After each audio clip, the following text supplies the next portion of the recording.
And good morning to another edition of the Chris Murray Report on WURD Radio, 96.1 FM, 900 AM. Ladies and gentlemen, man, we've had quite a week in terms of both sports and what's going on outside the sports world. As you all know, the verdict in the Derek Chauvin case came in, one of the guys who choked George Floyd to death. And finally, we get a conviction. And although, to be honest with you, I don't know how I know how I feel about it, but my thing is, it's the feeling that I got, Jordan, when I heard the verdict was, and my producer, Jordan, also welcome my producer, Jordan Booth. Jordan, the feeling that I got from this was, well, it's like, you're playing in a high school football game or Little League football game or any football game for that matter. The other team is up 44-0 and you finally score. And, granted, I'm happy that some measure of justice has been done, but in a lot of areas, we have a long way to go. I mean, if it's not police killing, it's somebody taking someone's right to vote.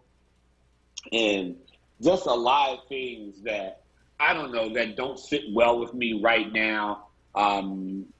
People, like I said, people who are in Congress, Republicans and people like that, who are really trying to, if you don't have any good ideas, then, what you do is you take people's rights.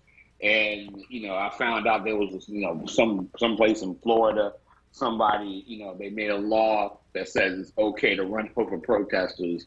And it's just, I'm just glad to see athletes speaking out. I think LeBron James had an issue this week, and I think he loaded a tweet. I think there was a tweet that he loaded. I think he did out of anger after the young kid, Turner, whatever the kid's name was, or Hunt, I forget the kid's name, but the thing is just that, and there was another woman who was killed. I mean, she had a knife and the cop shot her. And, I saw the video and I'm kind of like, could something have been done? And because she was the one, ironically, who called the police. Yeah. And sometimes I think a lot of black women are saying that, well, I mean, it's so many things to unpack. You deal with it in our world of sports, because that could happen to any athlete, that could happen to any sports writer. And there's some other things that I can't really mention that I kind of, sometimes, with black media outlets, you always have to kind of go through a weird negotiation to get access to things. And I'm not going to get into the whole whatever, but the thing is, it's just, you wonder, as you look at things, will things ever get better? And I don't know, maybe I'm being a bit of a pessimist. I don't know.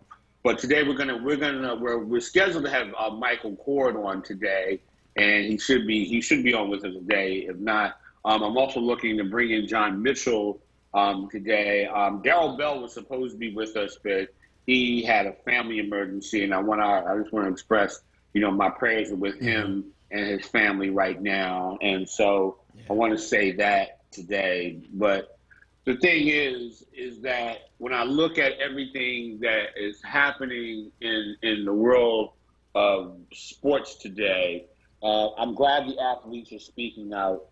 And we're going to play, I was going to play the quote, the soundbite by Doc Rivers, his commentary. I think I'm going to wait I was going to play that before we brought in Michael Cord to talk about, because I want to get the legal end. I want to get his reaction as an activist to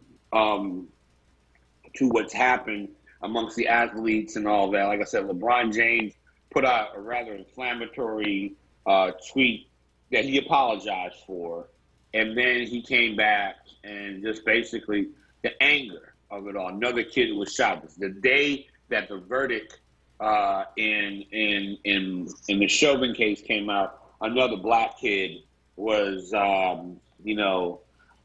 killed by a police officer who mistaken her gun for a taser. And routine traffic stops should never. I always make sure my tail lights are on and everything is out there and up to date, because I don't want to be stopped for any reason. And there's still this mentality in the police force that that their first, that when it comes to black people, their first thing is to shoot first and ask questions. It's like bang, bang, bang, stop or I'll shoot. And they've already hit you with they've already emptied their clip on some levels. And now the case of the girl in Ohio was kind of complicated because she had a knife. But I wonder what would have happened if that police officer or somebody would have overwhelmed her. I mean, some people say it was a bang bang situation. You tell me. I mean, but I just think at the end of the day, there's a lot of injustice that we still have to fight. There's a lot of things that are going on. And yes, the whole world is watching. The whole world is watching how America deals with its own contradictions when it comes to democracy and justice. So absolutely. And you mentioned that Florida passed a law saying that you can run over protesters or something like that. Yeah. Now that's actually kind of contradictory right there, because you say that America's the land of the free. Aren't we free to protest? Yeah, but literally. Apparently it depends on who's protesting. Right. Yeah. And they did it to block Black Lives Matter and other groups because Trump and other people and Tucker Carlson have convinced people that it is cool to run over protesters, and that somehow Black Lives Matter is some threat to American security. And only thing, I mean, I find it hilarious. I find it really hilarious about that. So of course you get mad at athletes for daring to speak out there. They wanted to go after LeBron James. Jason Whitlock apparently said something stupid, and I'm not going to even dignify. I'm not going to dignify anything that Jason Whitlock says, and or Candace Owens or any of those people. You shouldn't, because they, come on. I mean, they're trying to get paid to say something bad about black people, and when you sell your soul like that, I mean, that's a shame. I mean, that people will sell their souls to do certain things, just to, like the lieutenant governor of the Republic, trying to admonish black people for daring to stand up for their voting rights. I mean, come on. I'm going to get into sports now. I know y'all are tired of me talking about politics, but that's the uniqueness of this show, is that I'm going to comment on those things because athletes are involved, and the thing is, the protest continues. Now, back in the sports world, last night, few baseball fans I had on this show, for those of you who are baseball fans, the Phillies, for the third straight game, the Phillies bullpen can't seem to stop anybody. Okay, they were okay. I was covering the game Tuesday and Wednesday. Mm-hmm. Tuesday, they're up something like I want to say it's like 6-2 or something like that, maybe 6-2, 4-1. They're up 4-1, and all of a sudden, they give up.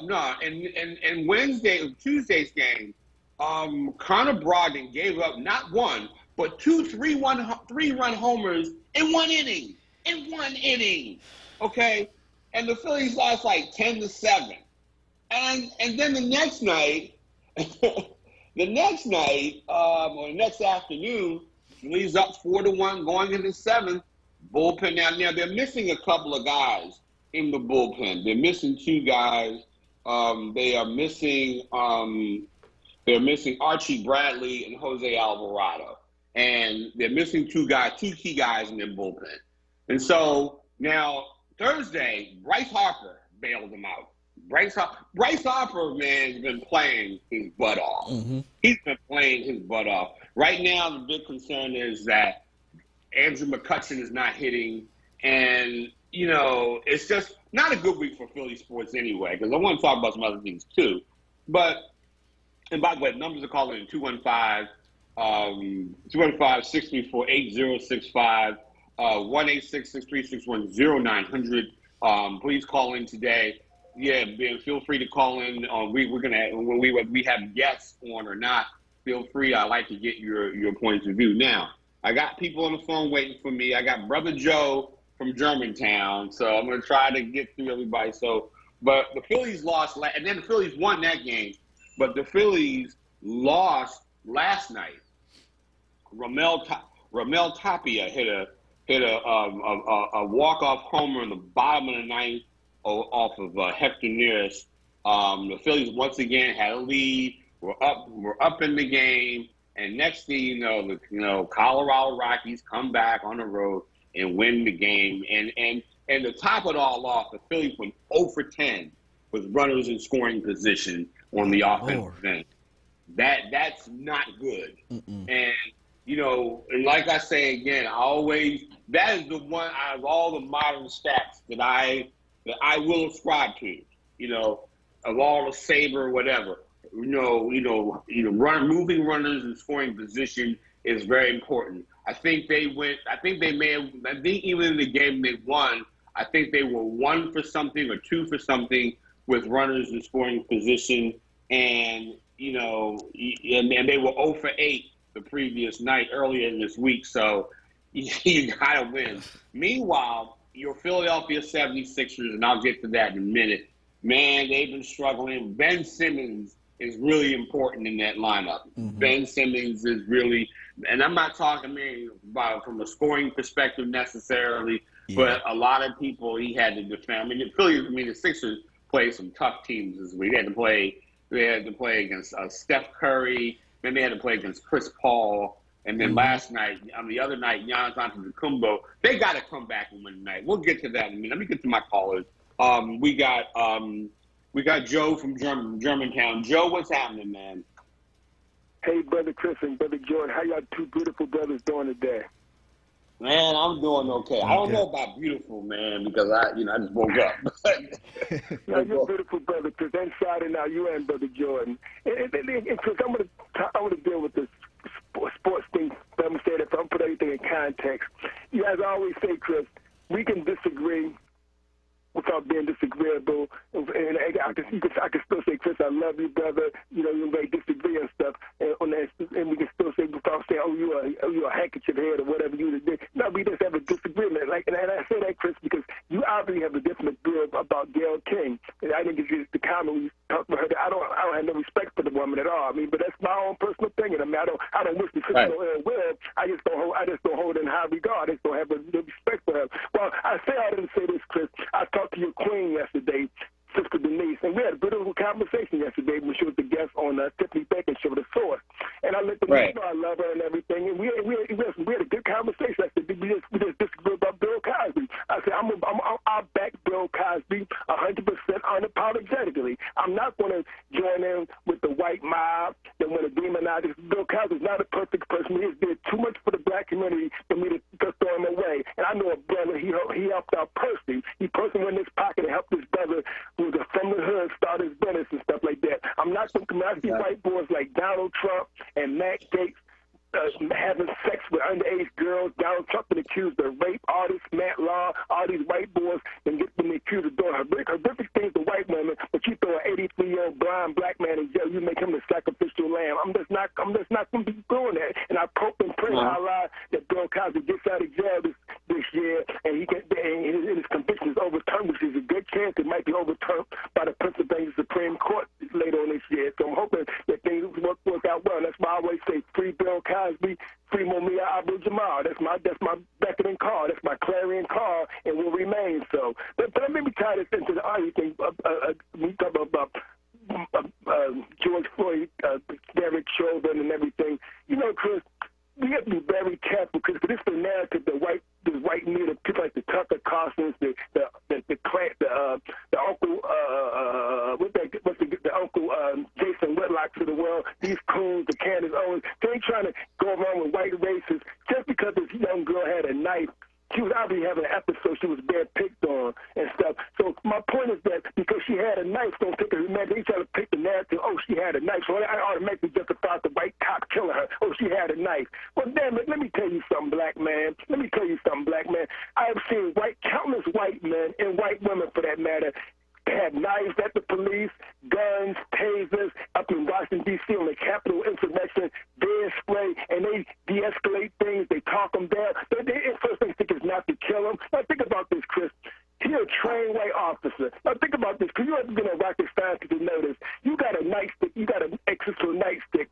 All you had to do, Chris, is come up behind the should and bust in the arm with that nightstick, and she would have dropped that knife. This, Chris, I'm sure her family would rather Sister Maya Bryant, God rest her soul, have a broken arm than to be 6 feet under right now or be laid out in a casket. He would have hit her up across that arm, believe me, 90% chance, Chris, she would have dropped that knife. And I only say this, Chris, I don't claim to be a Superman, but I know myself personally. Right here in my neighborhood in Germantown, several years, I told this on y'all before, it was a brother on my block who was having an episode, and he got into it with another brother. He had a butcher knife. And I'm not a train. I wrestled the knife out of that brother's hand. Could I have got stabbed that day? Chris, sure, it could have happened to me. But I was just fortunate it didn't happen. But my point is, if I was able to wrest that knife out this brother's hand, this brother's a little bigger than me. And I didn't want to see him do something that he was going to jail for and stuff. So I wrestled the knife out of his, and he thanked me later on for doing it. A couple of days later, when his mind cleared, he was off that stuff, he thanked me for doing that. And so I'm not saying I'm no hero, but if I was able to do that, Chris, you ain't going to tell me that a trained officer couldn't have found other options than a 16-year-old black girl 4 times. And my point, brother Chris, if this same white officer came upon a white girl in the same episode, his first instinct wouldn't have been to shoot them. Because you know why, brother Chris Murray? He would have saw that white girl's humanity. You know what I mean? He would have saw her humanity. He saw this as a black girl. She's fighting with 2 other black girls, so he didn't see their humanity. So his first instinct was to come up there and shoot the sister. And don't get me wrong, I'm not giving the girl's father back who he was no free pass, because he had no business kicking that sister while she was on the ground. Even if she knew she may have got into it, was kicking on his door, you don't go kicking somebody in the head. He was wrong too, because the father or the boy, whatever he was to her. But my point is that this white cop did not show Maya Bryant no humanity. Again, if it's a white girl with blonde hair, blue eyes, his first instinct is not to shoot her. Even if he told her, get down, he's not going to shoot her like that. He's going to do every option he can to keep from shooting her, but he saw this girl as a black girl, a stowaway. And this is why we got to be very careful. We can't do it with white racists and try to justify, she had a knife. Joe, I agree with you. Come on, man. I don't need to cut you off. I got to move on. I got to get to the next call. But let me say this, though, before you go, is that, some people that I've argued with on Facebook and others, they're saying that the girl was at that point. Now, it's a difficult call, but I would think, though, and I'm going to agree with you in that he could have overwhelmed her. I think, because I don't know how far he was. That's the only thing. How close was he? But my thing is, look at the film.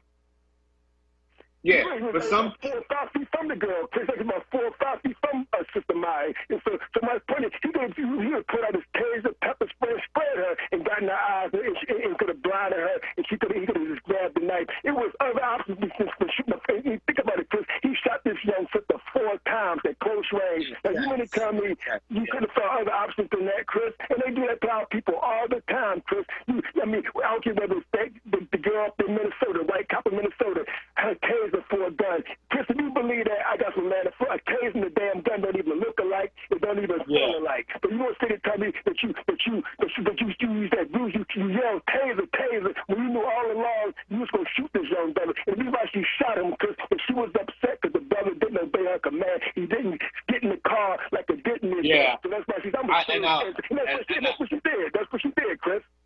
Yeah.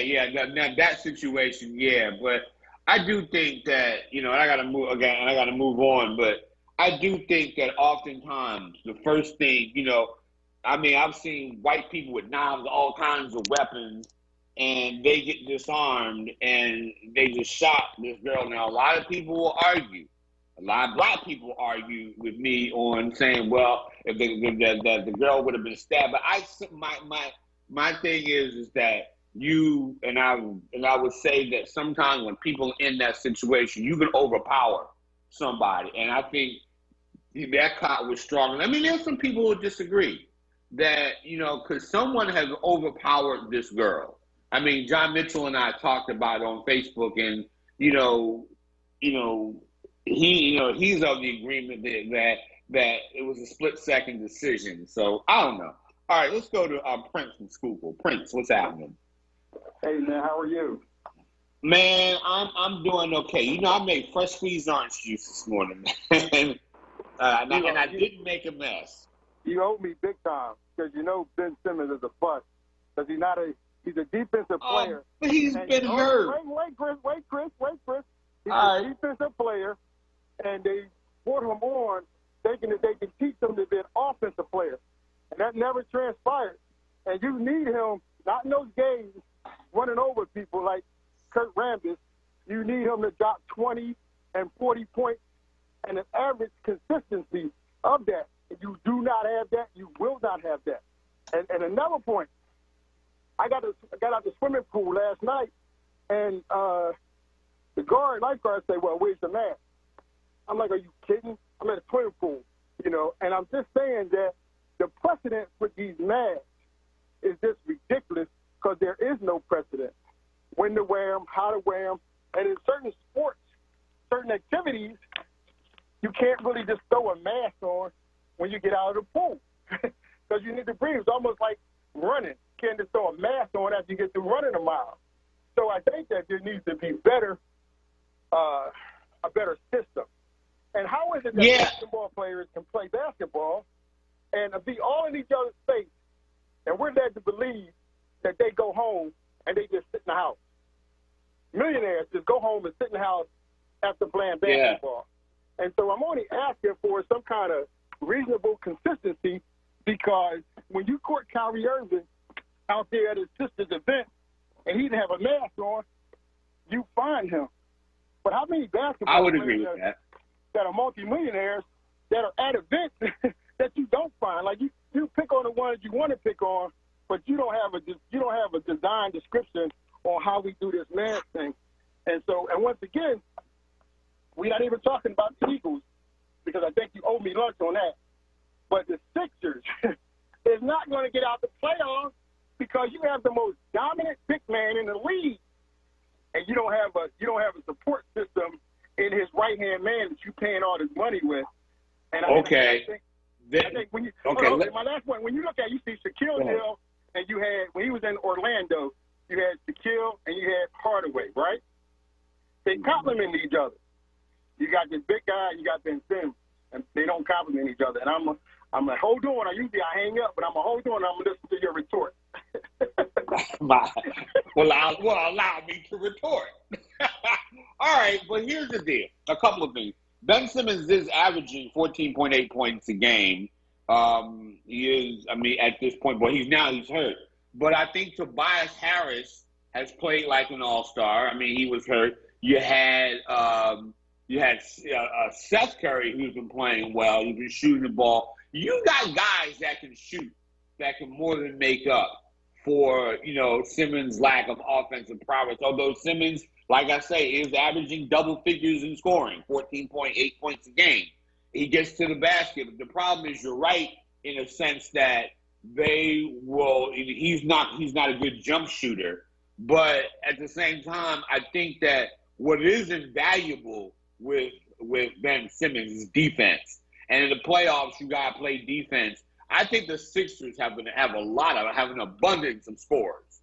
They have an abundance of guys who can. Tobias Harris is playing that role of a buddy or sidekick. He's doing a good job as Robin to Joel Embiid's Batman. But I do think that Simmons is a good playmaker. I do think he played, but I think you really need Simmons defensively. I think they've missed him defensively in these last couple of games. So, that's my response to it and everything. As far as the COVID stuff, I do think you got to wear. I got the vaccine, and I still wear a mask when I'm out. Denise and I went to Target or someplace, and I still wear a mask. And I do think you need to do that. I mean, the schools are saying they're opening up without the vaccine, but I still say you got to protect people in that regard. We've got to go to break, and I know Richard. We got Richard from North Philadelphia. Richard, hang in. We got to go to break. You're listening to 96.1 FM, 900 AM WURD. The Chris Murray Report will be right back. Hello, this is Councilmember Kendra Brooks. I'm calling with important information about COVID-19 vaccines. In the coming weeks, all Philadelphians over the age of 16 will be eligible for vaccination. However, you must be registered with the city to get vaccinated. Register today at www.phila.gov and fill out the vaccine interest form or email covid@phila.gov. If you cannot complete the online form, call 311 to get registered. Your information is confidential. Get registered today. Thank you. We are people of resilience, so let's protect our lives with vaccines we can trust. We can do this. To learn more about COVID-19 vaccines, visit cdc.gov/coronavirus. Brought to you by the U.S. Department of Health and Human Services. Tired of doom scrolling? Discover a new way to social distance with Philadelphia's own Curtis Institute of Music. This spring, Curtis presents more than 24 free virtual concerts. From virtuosic solos to premieres of new orchestra music, the Curtis Institute cultivates world-class artists right here in Philly. Explore thrilling performances delivered straight to your inbox. See, hear, and feel the power of world-class performances by a new generation of musical legends. Join www.curtis.edu/performances. WURD family, the Go to Know campaign for colon cancer is up and running. Go to wordradio.com and click on the Go to Know banner for your free at-home screening test. It's that simple. Click Go to Know and get your test today. Tune in Saturdays from 2 p.m. to 3 p.m. to hear Empire Capital and Consulting founder Mark Palmer's show titled Black Money, Black Power. This show centers around black money and how black power is derived from money. Tune in every Saturday from 2 p.m. to 3 p.m. Black Money, Black Power. Hosted by Mark Palmer. You're listening to WURD Radio, 96.1 FM and 900 AM WURD. Independent Black Media. Okay, we're back. Now, and here's the thing, Jordan. I mean, I look at it like this, okay? Ben Simmons, from an offensive standpoint, might be a liability. He's not the best free throw shooter. And I think the way Doc is coaching this, Doc has basically brought in all these guys who were shooters around him, and I mean, look at how well Tobias Harris has played. When he's healthy and on the court, and when they have Simmons and everybody, they're a good team. I mean, they've run into a couple of bumps lately. I think they're a little tired. They've been playing really playing really well on the road. They did beat New Jersey last week. And, I think that, not having different guys in the lineup, and they got to play Giannis and them tonight. And I think they really need to, I think they need to win if they want to hang on to the lead in the Eastern Conference. Because I still say if the Sixers can somehow hang on and have that 7-game series, have the final game being played in Philadelphia, I think they can beat the Nets. I think they can beat, when the Sixers are at full strength, they can beat Milwaukee when they're at full strength. And in my opinion, I just think that they can. It's just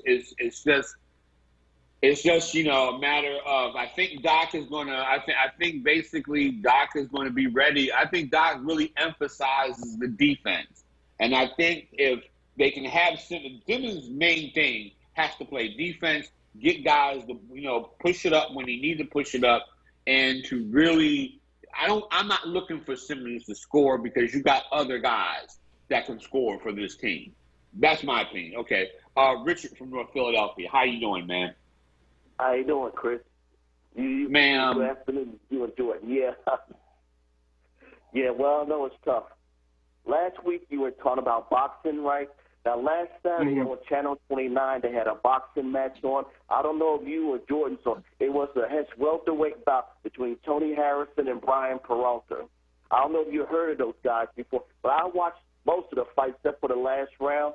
Tony Harrison team is pretty good. And Brian Peralta, got Roy Jones Jr. in his corner as one of his trainers. So I don't know who won the fight. I don't know. Did you happen to catch any of it? I didn't catch any of that fight. I didn't catch that fight. But But I did watch Jaron Boots Ennis. I mean, that guy, boy, that guy's he's a tough guy.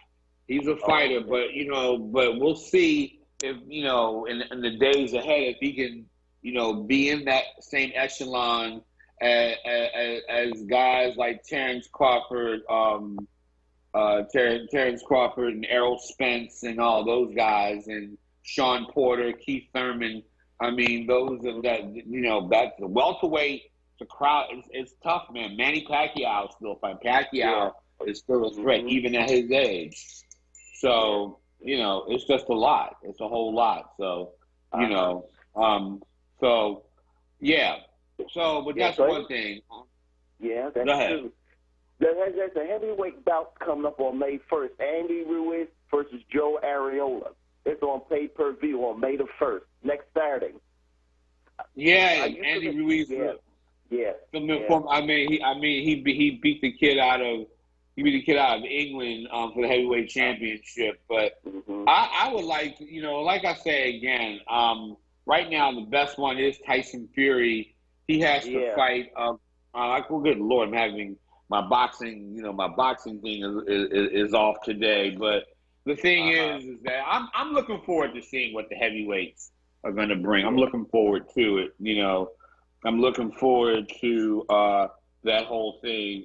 Just these guys getting into boxing. 'Cause I think boxing, if the promoters don't screw it up, can really be Anthony Joshua.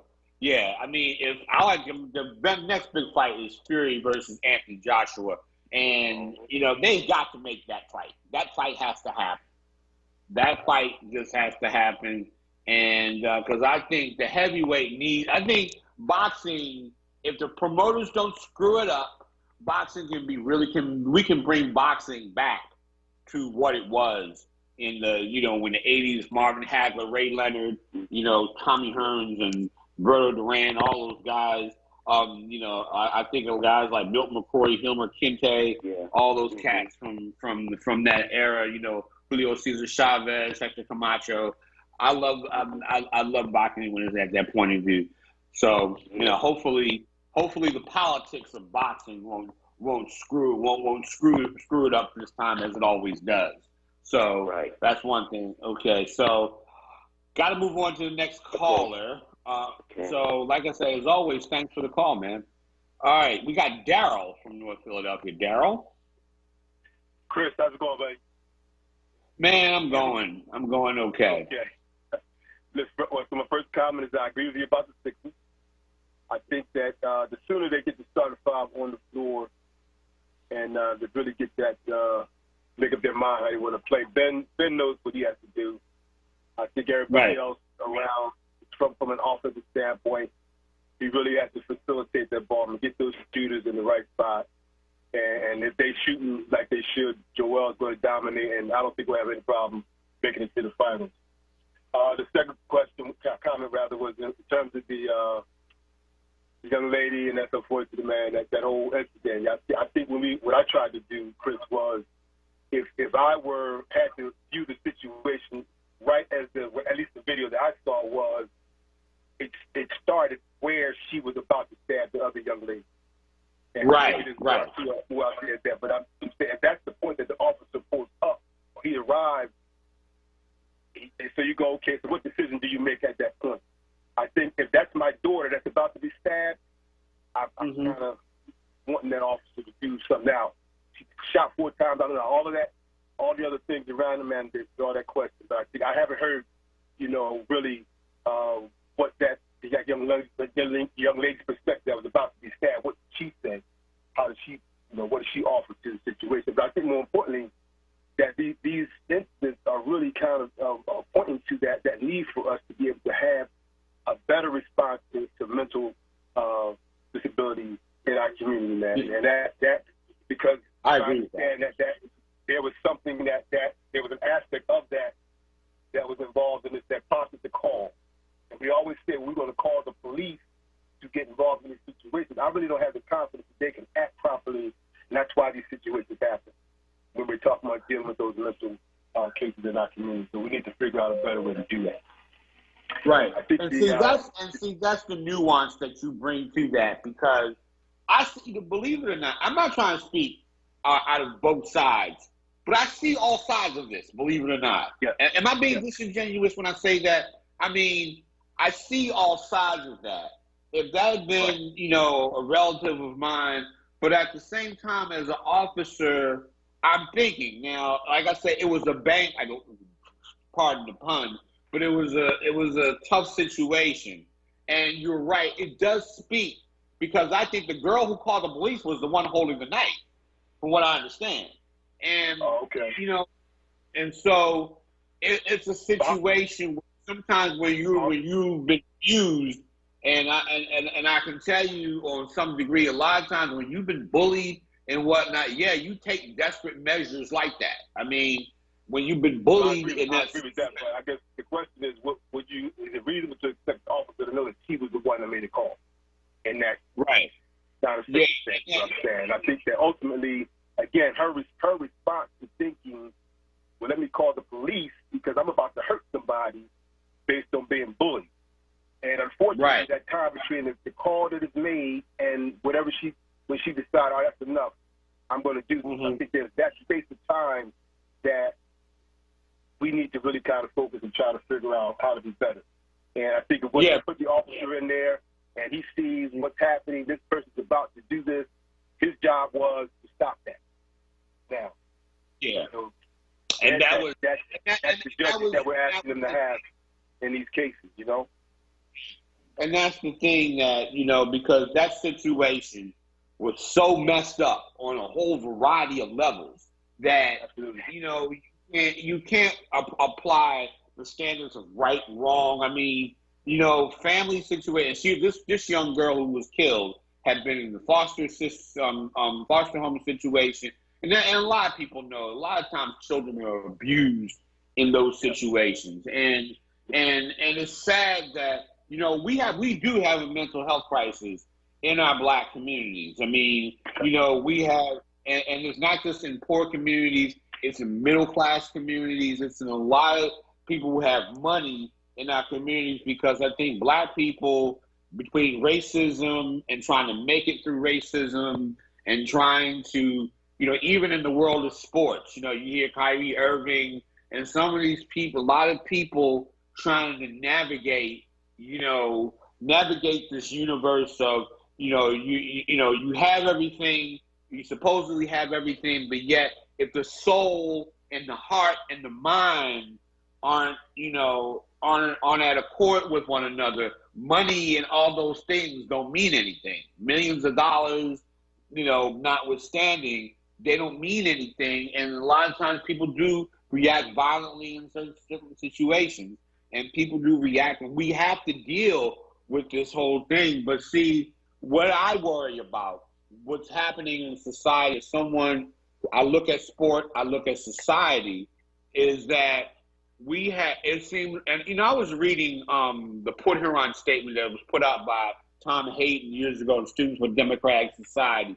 And there was something that he said, that every time people try to say, hey, let's reform, let's do this the right way, it's like somebody's always trying to repress it. It's always somebody, even with this vaccine. Oh, well, we have to shut things down for health situations. Oh, well, you're violating my freedoms. That kind of thing. And we don't think a lot in this country. We don't think logically or think within any kind of thing. We are still at this zero-sum game of trying to hurt somebody. Trying to have one person have advantage over the other.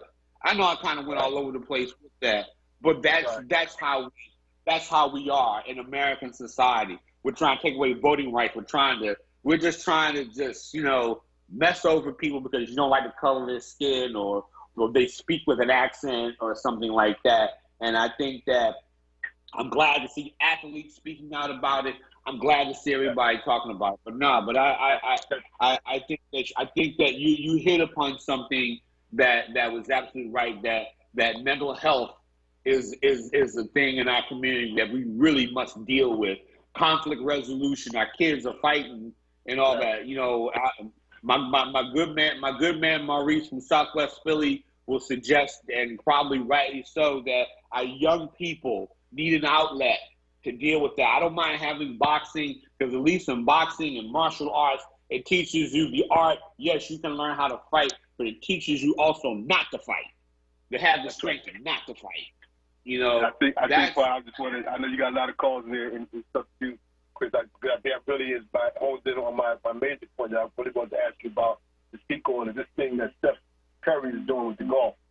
I'm not a golfer, but when I heard how he's trying to do that with the HBCU and interest of young people in golf, I think I'm going to have to pick up some clubs somewhere, because I think there may be a lot of opportunity to involve sports and how to do, which is something I think that interests me as well. So I'm not sure if you've heard of this program or not, but if you can, find out something about it and share that with us throughout the coming weeks. And I appreciate it. And keep up the good work. Okay. All right. Well, ladies and gentlemen, we got to go to break. You're listening to 96.1 FM, 900 AM, WURD, the Chris Murray Report. Will be right back.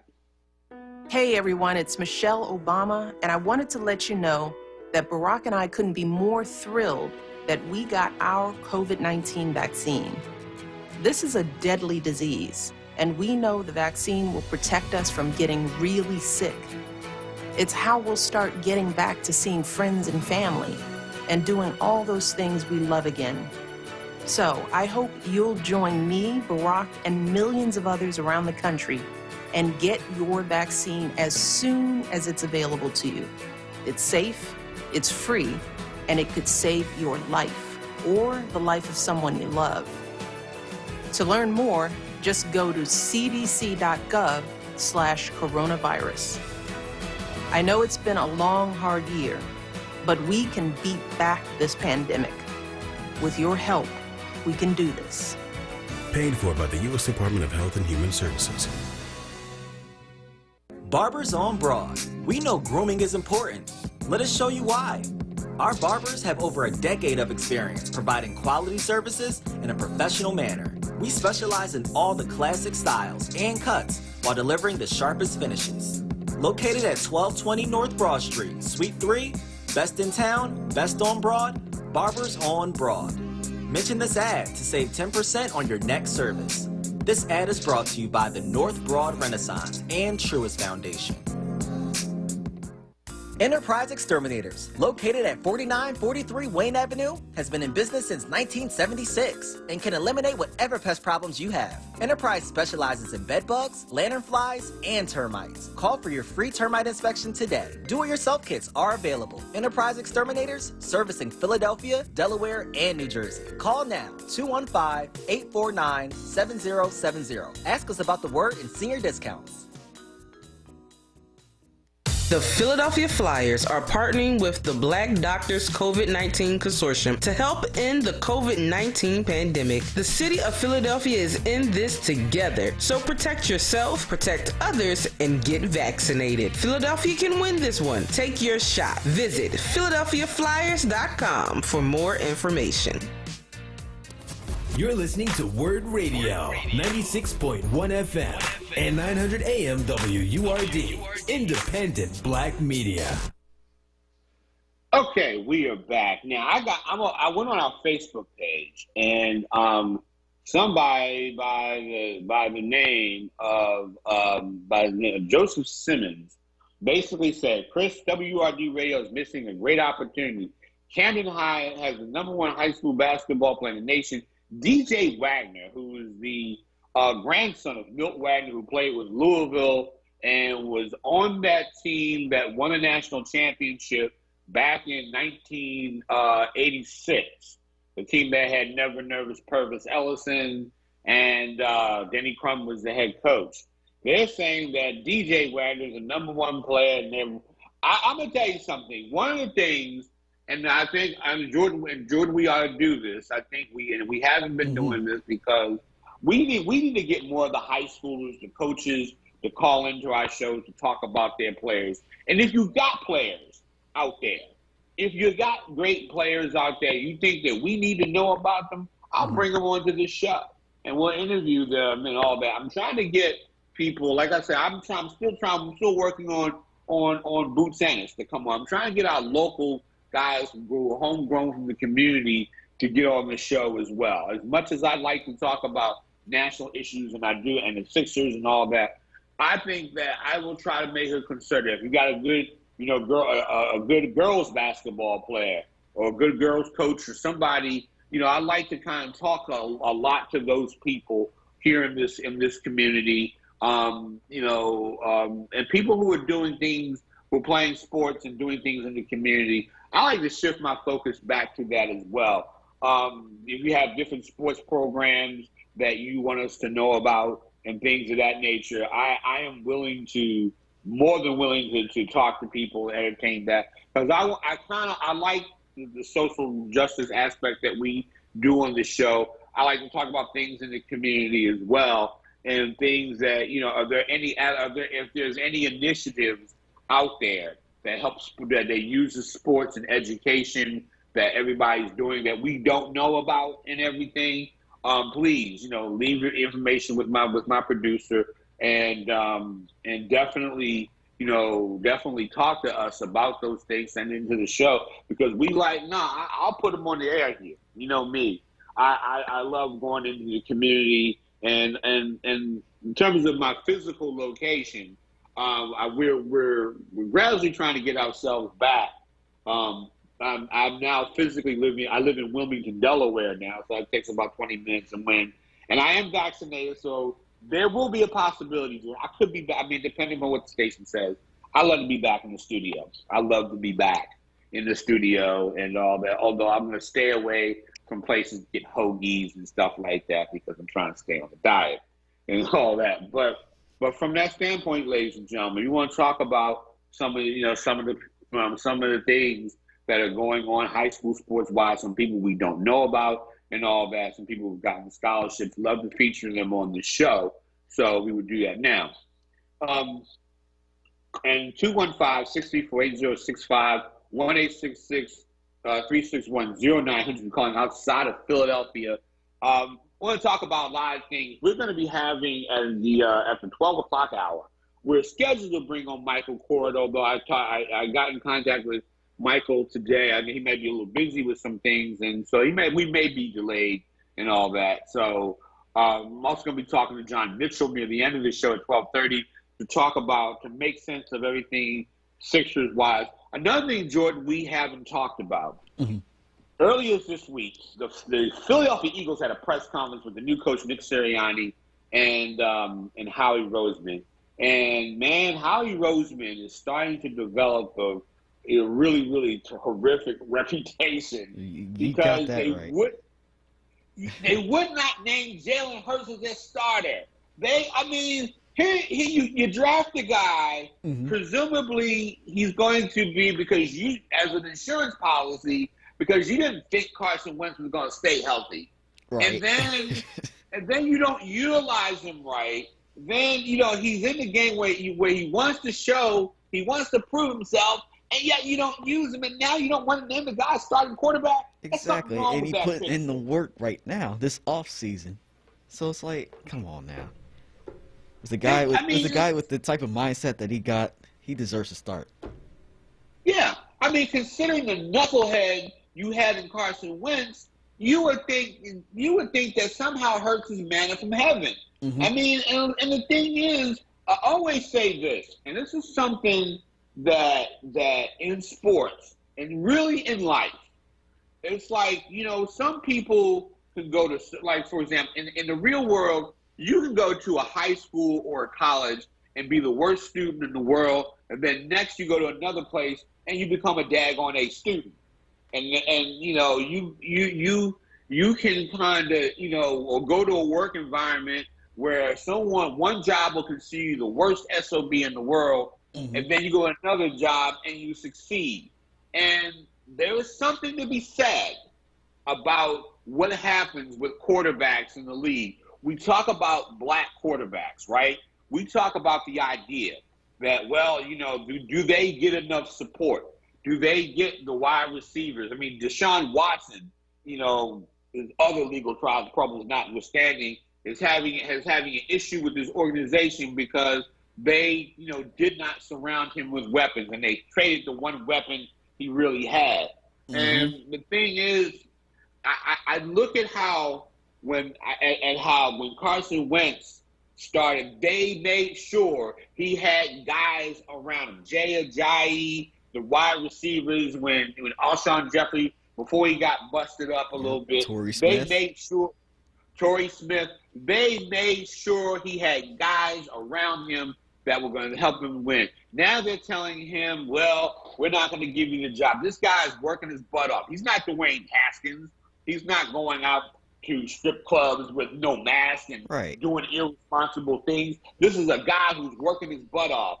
And as Marcus Hayes from the Philadelphia Daily News said in his column to, the other day, is that perhaps, he should be furious about that. Name him the starting quarterback. Exactly. Name him, put him, you know what, you're giving him a year.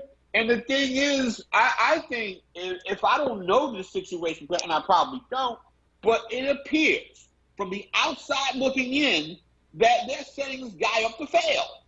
And from the looks of it, because you're saying by not naming him, well, we're going to have him in the competition to compete against old Joe Flacco. Not even in his prime anymore. Right. Flacco's not in his prime anymore. And I like, don't get me wrong, I'm a Ravens fan. And I like Joe Flacco when he was there. But come on. You mean to tell me, Flacco's a backup. Flacco's your backup quarterback. Let this kid do his thing. Exactly. And I wonder what this coach, I don't know this Nick Sirianni. I mean, starting to sound like Michael Corleone. I don't know who this guy is. I don't know how he makes his money. But the thing is that, look, this kid shows flashes of brilliance. He can play. He's a daggone gym rat, which means he's going to be working his butt off. Yep. His teammates love him. His teammates respect and love the kid. Okay? You know what? It's okay because like once they have the competition, Jalen Hurts going to prove him wrong. He's going to prove him wrong. Oh yeah, he's going to prove him wrong. I mean, I think this is the guy who knows how to deal with adversity. Look at his history. Look at what he did. Look at what he did when he was at Alabama.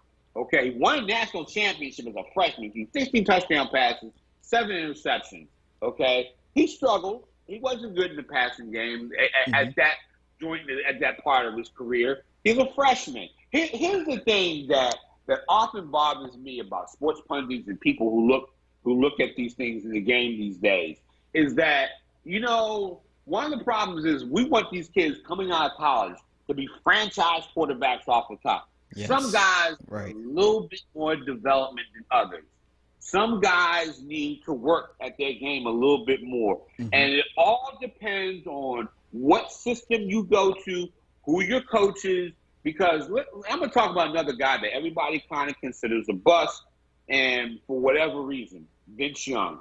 Vince Young, who won a national championship, he was drafted by the Tennessee Titans at the behest of Bud Adams, who was the owner, okay? The coaching staff under Jeff Fisher did not want him there, did not want him. Now, a combination of, on the other hand of it, Vince Young wasn't the most, mature guy in the world walking out on his team, but Vince Young, while he was there, I swear to God, showed a lot of promise. Yep, he did. He won a lot of games. You mean to tell me that what would happen if you had a coach that worked with him? If you had a coaching situation that basically said, look, if the coach had said, look, man, we're behind you. Sometimes people don't have that. Sometimes, you put in situations. Even a guy like the kid Rosen the kid that came out of UCLA. You put him in you put him in a good white guy. You put him in a good situation. It all depends on your coaching staff, how good your coaching staff is. Look at Lamar Jackson. Lamar Jackson, by all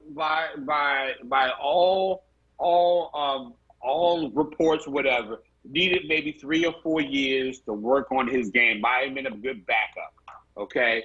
But a coaching staff said, hey, look, let's take this guy's skills and let's adapt an offense around him.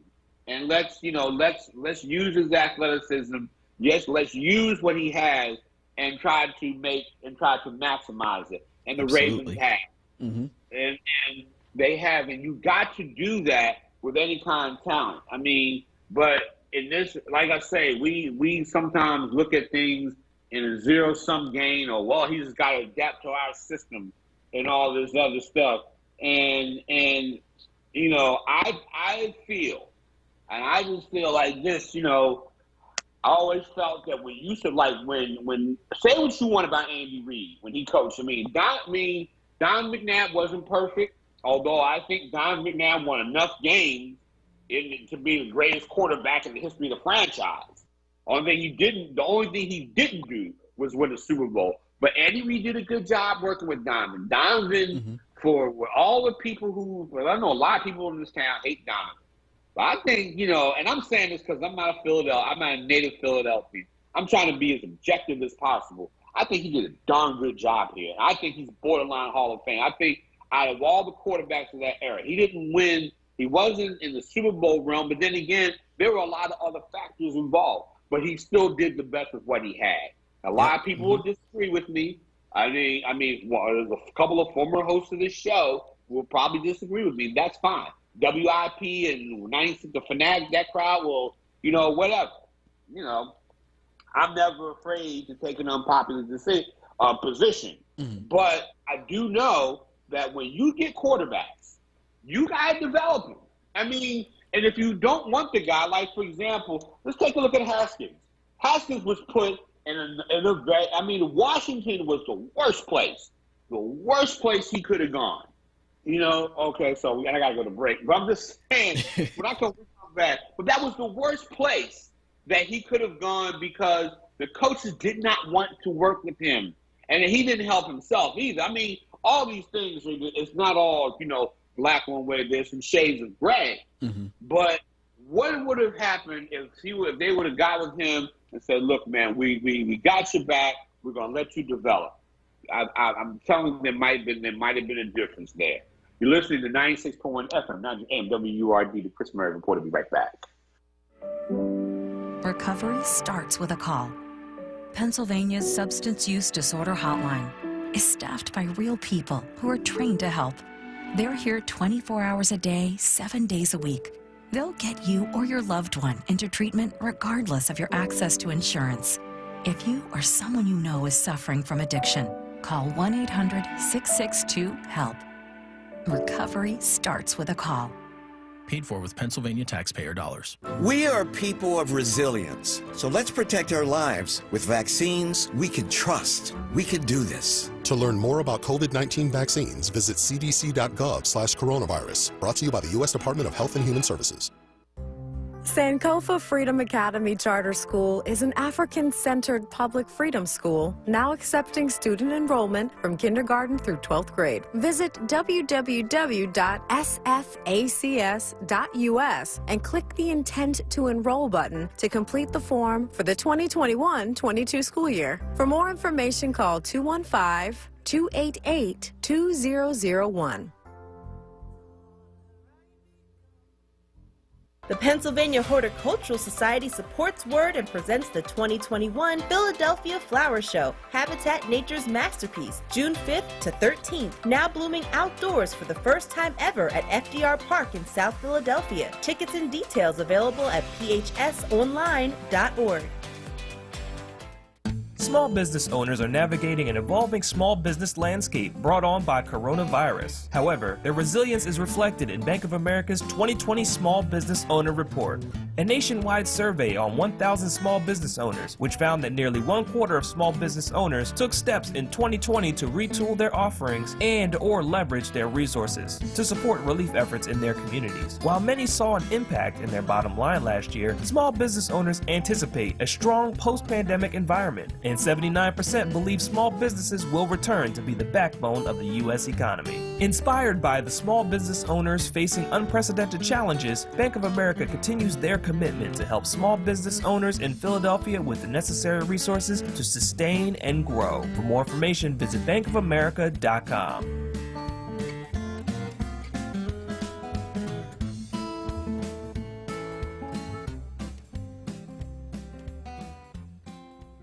The Sweet Treat Hut is the highest-rated juice bar in Philly, located on the corner of 50th and Thompson Streets, providing delicious, healthy vegan food, juices, and smoothies. Treat yourself to a cup of happiness. Call 215-877-1471. This is WURD Radio, 96.1 FM and 900 AM WURD Philadelphia. Black Talk Media. You're listening to WURD Radio, 96.1 FM and 900 AM WURD, independent black media. Okay, we are back. And like I said, I was talking about the Eagles a little while earlier, but they should make Jalen Hurts their starter. Just stop pussyfooting around. Come on. Seriously. Right. Oh, my good. Stop. They need to stop. I mean, I don't know what type of experiment Howie Roseman is. And one thing before, because I know we're going to be dealing with, which we're talking to Michael Ford soon. But the one thing I got to say, how's Howie Roseman? I don't think he ever played any football or worked as a coach. I think he was just a strictly numbers guy. How is it that, guys like that can get to be a GM or get to be that powerful of a position? Seriously. I mean, when you think about it, you might as well have me in there. I mean, he doesn't know any much more about this thing than I do. And when given his draft picks and whatnot, you and I might know a little bit better. Oh yeah, but definitely. I'm just saying. Yeah, just put any fan in there. That's it. Yeah, but see, that's the thing. Some of these guys are bean counters. Don't know anything about football. Mm-hmm. I mean, I would at least be out there trying, because there was an article in The Athletic, and I'm going to deal with this probably at the time I get with John Mitchell. There was an article in The Athletic that basically questioned Howie Roseman's, ability to be a good GM, and especially considering the last couple of drafts. Now, before we lead into Michael Kort. LeBron James tweeted this week that, and I also want you to cue up the comments that came from the Sixers press conference by Glenn Doc Rivers about how he felt about the verdict. And one of the things, LeBron James, when Ma'Khia Bryant was shot, the woman in Ohio with the knife, and so I think.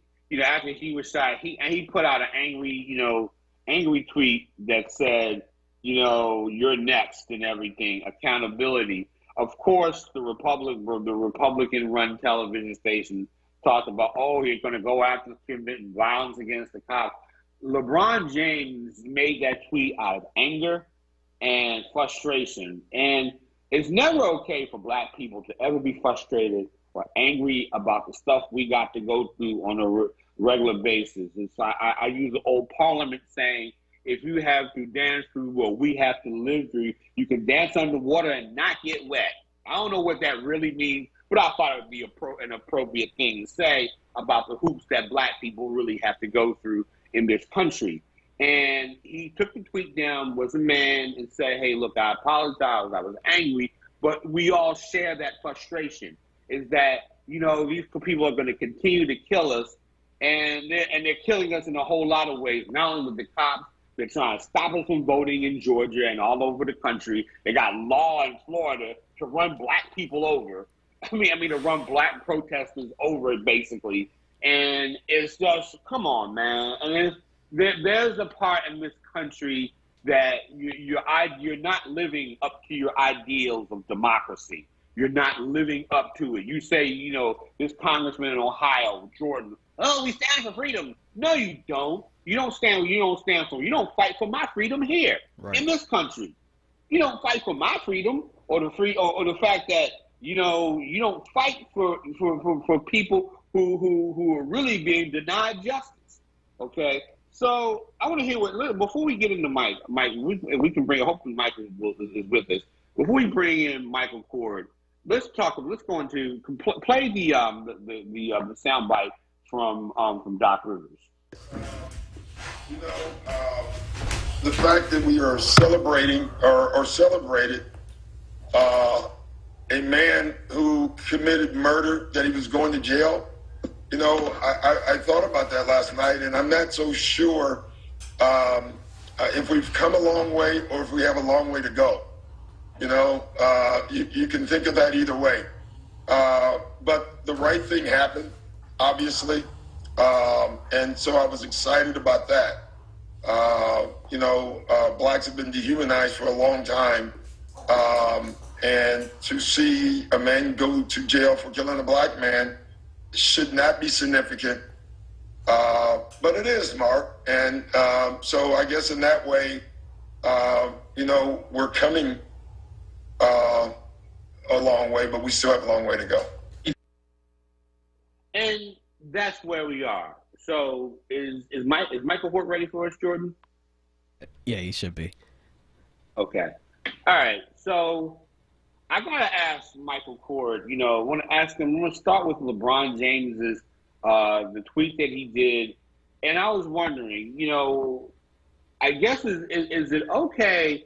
I mean, are we at this point where are we overreacting, or is our anger often righteous when these things happen? When after the Chauvin verdict, all of a sudden another black person is killed at the hands of the police.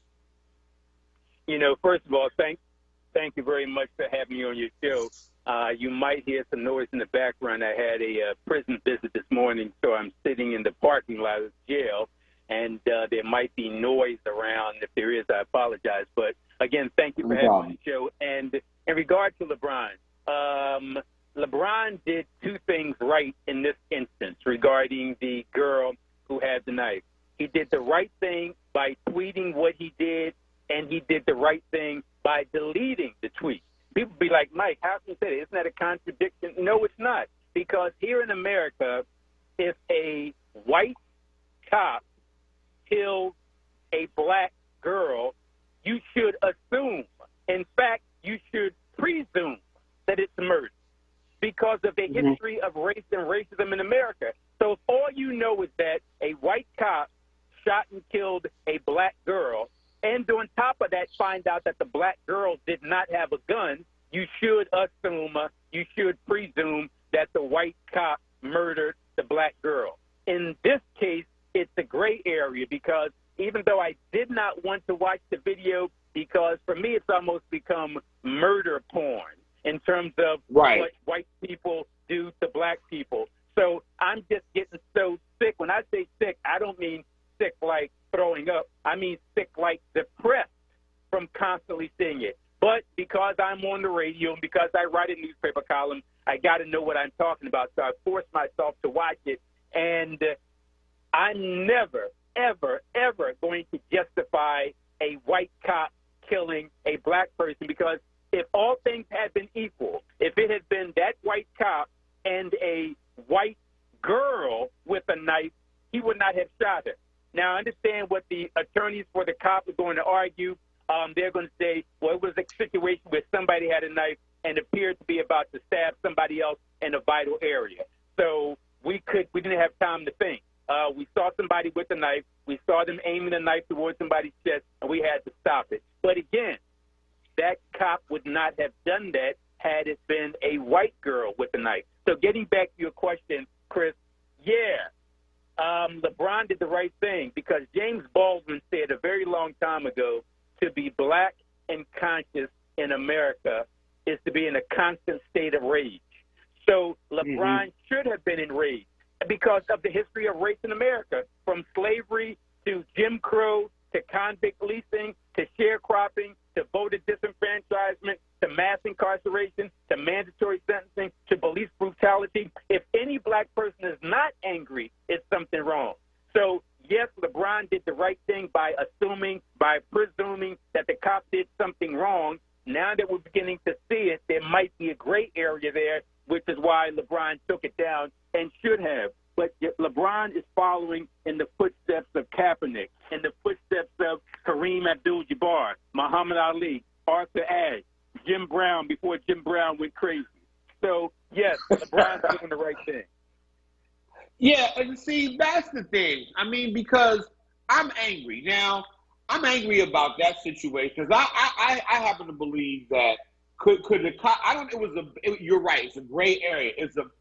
I'm not gonna say it's a bang bang situation. I don't like to do that. That's a bad pun there. But I would like to think I've seen and witnessed sometimes in family situations. Somebody has a knife about to stab somebody. Somebody rushes in and grabs that person, and then of course because that was a melding of mental health situations and all these other things that are plaguing our community. That was a melding of everything. And so it was just a gray area. But going back to the Chauvin verdict, and I gotta tell you, this was my reaction. People always say, yes, I do think of things in sports things. I gotta stop using analogies in sports, but the verdict was like, okay, is like 47-0 game, and you finally score, and you have, and you finally get something, but yet other things the other team is still scoring. They're taking away voting rights. They're doing all these things. I could not celebrate. I had a little tear in my eye, but I could not celebrate. I could not celebrate because this has to stop. And I just want to get your point of view about that. And, people are upset with the athletes who are responding, but, I got to get your point of view because it's like we still have a long way to go. You hit it right in the head. That sports analogy is the perfect analogy. It's like, we're down 47-0 and we kick a field goal. And it's still in the fourth quarter, but we kick a field goal. We got 3 points. We're still down by 4 points with that 3-point field goal. But okay, we're starting. We're making a move. But if you're doing a dance in the end zone, if you're pouring Gatorade on the coach, then you're missing the point. You got a lot more work to do. In fact, Chris, it's funny because I actually posted something on Instagram shortly, seconds after the verdict. And what I said is this: I ain't going to lie. I'm glad the murderer was convicted of all charges. In fact, I'm ecstatic. But it's nothing more than cutting out one small lesion and a mountain of cancer. Let's cure the cancer of police racism and, more important, America's systemic racism by completely and permanently obliterating it. That's my legal jargon stuff, but I think your point, Chris, was right on point. That analogy was perfect. We scored despite getting trounced, but we're moving in the right direction. But no need for a Gatorade bag. Right. And the activism of the athletes. I am, if this was, say, 20 years ago, this was 20 years ago, this was 30 years ago, I remember when I first came on the beat in Philadelphia, anybody, athletes would run the other way if you talked about anything in terms of race in sports. What are your thoughts about athletes and celebrities, really athletes, who are now speaking up? You have the Players Coalition. I'm going to have one of their people on this show. And what do you think of that evolution? Because I'm sure you remember there was a time when every athlete, because everybody wanted to get that Nike endorsement and all that, there was a time when athletes would not speak out. Yep, you're absolutely right.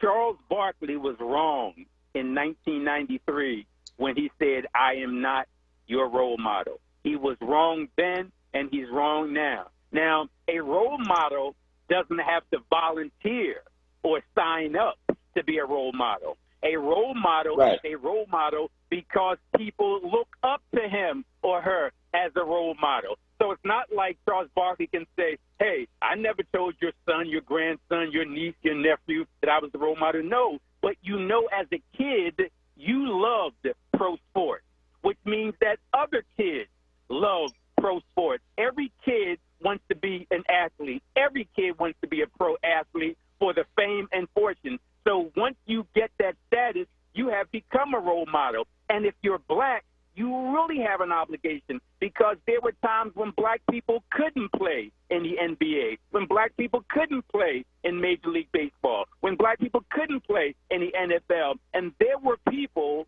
your Charles Barkley's grandparents or great-grandparents or even parents, who fought to make it possible for him to get into colleges that wouldn't have accepted him 30 30, 40 years earlier to get into the NBA, which decades before wouldn't let him in. So, yes, you are a role model, and you have to do something. I'm not a Christian, but I really respect that notion of to whom much is given, much is required. So that's why, for me, when I see people like LeBron James, Muhammad Ali, Arthur Ashe, Kareem Abdul-Jabbar, all those people, I love what they're doing, but I don't especially pat them on the back because it reminds me of a joke from Chris Rock. Chris Rock said that it's like guys he know who are fathers, and these guys brag about taking care of their children. And Chris Rock said, what do you want, a cookie? You don't get extra points for taking care of your children. You're supposed to take care of your children. And for me, when it comes to black athletes, they're supposed to do what LeBron is doing. They're supposed to do what Muhammad Ali did. They're supposed to do what Colin Kaepernick is doing because they are role models and because they are black. They got to where they got because black people laid the foundation. They got to give back. Absolutely. What do you think of the leagues now? I mean, I'm sitting watching, I'm watching the field. They say end racism. They say all the right things. Ohio State players have equality and all that. Is that just lip service? I believe it's just really lip service. And could these leagues do more to obviously try to help deal with the issues of equality? I mean, I look at pro football; they still can never find a qualified black head coach or a general manager. It's just, do you buy into this whole idea that all the sports leagues are saying the right things, but there's always a question of whether or not they're doing them? It's complete BS. I want to say the stronger word, but complete BS, because these leagues, they don't give a damn about race or racism. They knew and know what's going on. They started out as segregated leagues. They wouldn't even let black people in. So let's start at the beginning. They knew about slavery. Their grandparents and great-grandparents and great-great-grandparents didn't do anything to stop it. They knew about sharecropping. They knew about the civil rights struggle from the 1960s, and these owners were born in the 40s or 50s, so they know about Dr. King. They know about the Edmund Pettus Bridge. They know about John Lewis. They know about the civil rights battle. They know all of that stuff. So why now, all of a sudden, when you see a white cop basically strangle a black man to death for all the world to see, all of a sudden you say it's a turning point. Ain't no damn turning point. If it's a turning point for you, you weren't paying attention before. And like I said, these guys are 40, 50, 60, 70 years old, so they know about the 1960s. They know about the civil rights struggle. They know about Malcolm. They know about Martin, but they didn't do anything about it. And now all of a sudden they're throwing lip service at this because they really want to do something. If they really want to do something, what they would do is to have more black head coaches. They'd have more black general managers. They have more black players making black members of their teams in the front office doing more. So it's just lip service. For them, it's a matter of dollar bills. So if they think that they can keep their small black base, large black consumer base, because it's not just about the NBA, it's about the sneakers and the products and all that. So if black people stop going to games, if they stop buying athletic gear, then these companies, these corporations would lose money. So they're just giving lip service to something that deserves more. And anybody who would fall for it is a fool. And you know what? As angry as I am for these racist white league owners, I'm angrier at the black athletes.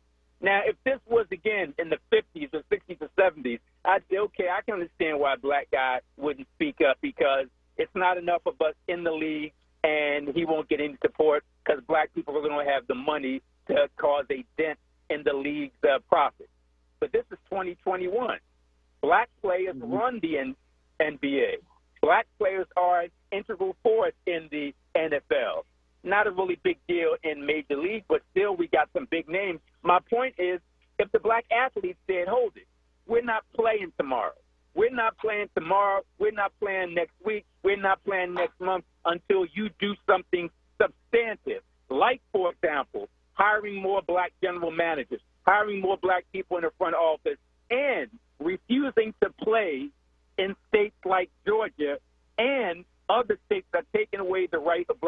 vote. So it's a fraud, it's a fake, it's lip service. And as much as I condemn the white owners, I condemn even more the black athletes. If you signed a contract, Chris, and you already got $20 million, $50 million, right, $100 million in your bank, they can't hurt you. If you live 100 lifetimes, you can't spend $100 million. So why are you scared? And I'm not talking about the guys, you know, in the bubble who are barely making the league. I'm talking about big-name guys who the league needs more. What I really want, but I know it's never going to happen, what I really want is I want a reverse of the 1947 Jackie Robinson situation. I want the black athletes to leave the white league and to start their black league. I know that ain't never going to happen. Wow. Can you imagine if they did, what a power move that would be? Think about the greatest black athletes in the NBA, the greatest black athletes in the NFL starting their own league. Who do you think the fans will go watch? Yeah, that's a good question. I mean, yeah, you're absolutely right about that. And it reminds me of something that Kirk Flood said. You know, and this is a column I wrote last year for the Sun. And I basically, you know, I took a quote from when he said that had the superstars, both black and white, stood with him in the free agency thing, that he would have won that battle. I apply that to Colin Kaepernick. Had some of these athletes had come out and said, the white athletes as well as the bulk of the superstar black athletes, or if those athletes had said, you know what, we're not going to play. Because I thought about that when the Bucks stopped playing, and it wasn't a sustained thing. They did it one day. It was more symbolic of everything, but it didn't have the kind of tangible strength that I think it should have had, in my opinion. And I just think that, you know, you're right. Absolutely, everything you just said is right. That if you pull together our resources, and I would take it a step further, that if American workers ever decided to say, you know, we're going to stop being divided on the basis of race or convenience or something like that, we would really have a force in this country. So, you know, I appreciate what you said here, because Chris, I do think you hit it on the head, Chris. I love the fact that you said, okay, Mike, that sounds good, the black athletes, but what about the fans? I really didn't think much about that, but as I'm listening to you now, Chris, that's a great point, because if we as fans withhold our dollars, that would send a message to the black athletes. One of the things that's amazing to me, Chris, is that black people in America, African Americans, are the only people in the history of humankind who pay to be discriminated against. They pay to be victims of racism. They know these leagues are not hiring black general managers. They know these leagues are not hiring black people in front offices. They know what these owners think about them. But black consumers keep paying them, keep giving them money. Think about that. There's no other people in the history of humankind that finance their own racist victimization. Something wrong with it. I agree. And on that note, we got to end this segment. We got to go to break. But Michael, as always appreciate your insight. You are a friend of this show, and you know, we always like to get your point of view. I just hope that you know, that the Chauvin situation is just the beginning of something, because I see this society becoming more and increasingly racist and unjust, even to poor white people and poor Latinos, to everybody else, and by extension. And like I say, you know, I'll always enjoy your insight. So thank you so much for being here. I know you're a busy man. I appreciate it. And very, very quickly, Chris, thank you very much. And I'm going to steal your analogy. On my show tomorrow, I'm going to say that black folks were down 47 points. We scored a field goal, and we're celebrating. Nah, we're still 44 points down. Thanks, Chris. Thank you, Michael. Ladies and gentlemen, you are listening to 96.1 FM, 900 AM WURD. The Chris Murray Report will be right back. Hey, everyone, it's Michelle Obama. Barack and I are so thrilled that we got our COVID-19 vaccine, because this is a deadly disease, and this vaccine will protect us from getting really sick. Getting vaccinated is safe, and it could save your life and allow us to start getting back to seeing friends and family again.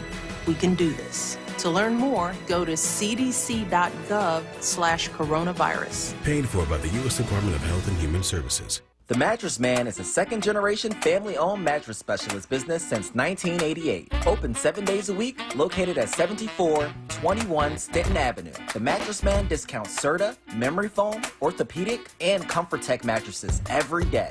You deal directly with the owner, Julian, to ensure you get the best price and best service. The Mattress Man offers same-day delivery on most models to most areas. Ask about the WURD discount. Call 215-424-5550. This is not a fad for us. We will not resume our regular programming when things die down. We're not black to help our bottom line or because it's politically correct. We're not joining a fight. This has been our fight, our message, our people. Black lives have always mattered here. We are undeniably, indefatigably, unapologetically, permanently Black Talk Media. WURD.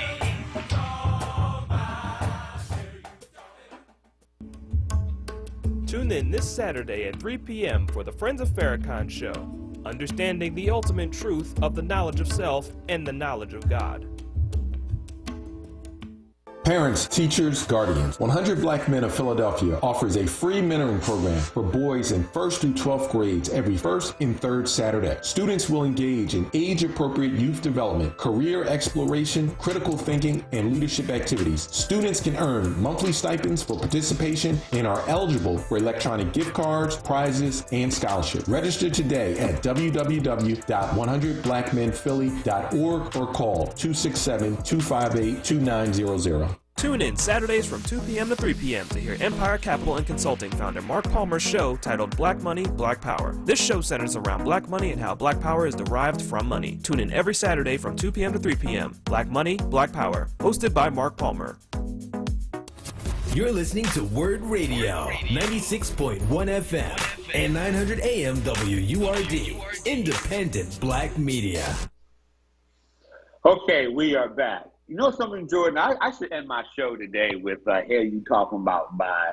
That was actually Talking Heads version, and also there was also Janelle Monáe version that I really liked. You know, although I was trying to find the Janelle Monáe version on my Apple Music thing, and I couldn't find it. I mean, you can get it on YouTube, and I can, of course, download it through all the various ways I can extract stuff from YouTube. So from that standpoint, no, but first of all, the last segment, man, that was really Michael Gordon's the man. That's the guy I want to defend me. Although I'm trying to stay out of that system, brother. I don't care what kind of lawyer you got. You don't want to be caught up in that system, believe me. But anyway, 215-634-8065. I'm also waiting in. I think John Mitchell, if he has time today, will call in with us. But, the thing is that, what I'm seeing in the country right now, I like to see at this juncture of history, and this is why I said, I had my students write a paper about the significance of the quote, "the whole world is watching." And I think that the whole world is watching on this one as we bring in, let me talk to Maurice from North Philadelphia. And then we'll include John on the conversation with us, but bring in Maurice from North. Maurice, how are you today? Hey, Chris, how are you? Yourself? How's everything?